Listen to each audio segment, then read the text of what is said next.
let's dive into the lease renewal process for a moment. Lease renewals are triggered in bulk, 90 to 120 days before the lease end dates.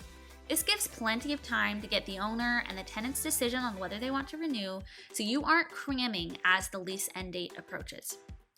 Lease renewals has an ideal path, from upcoming to send lease to lease renewed. It also has another path though, if the owner or the tenant are not renewing, with 3 different outcomes. Each stage includes the steps of the process that must be completed before moving on to the next stage.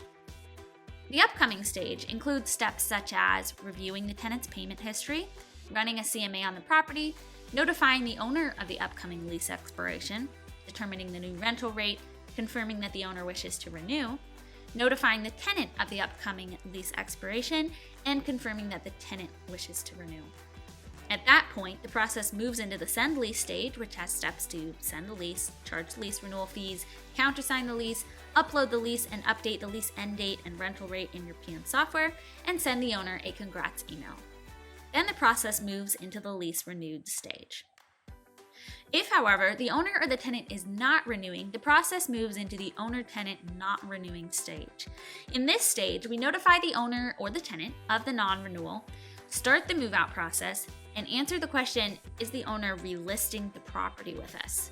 If the owner is relisting with us, we'll confirm that the owner approved the new price, update the management agreement, and start the make-ready process.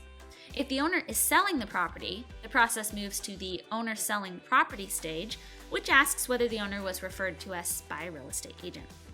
If the owner is terminating management with us, the process moves into the terminating management stage. Okay, a couple final tips for lease renewals.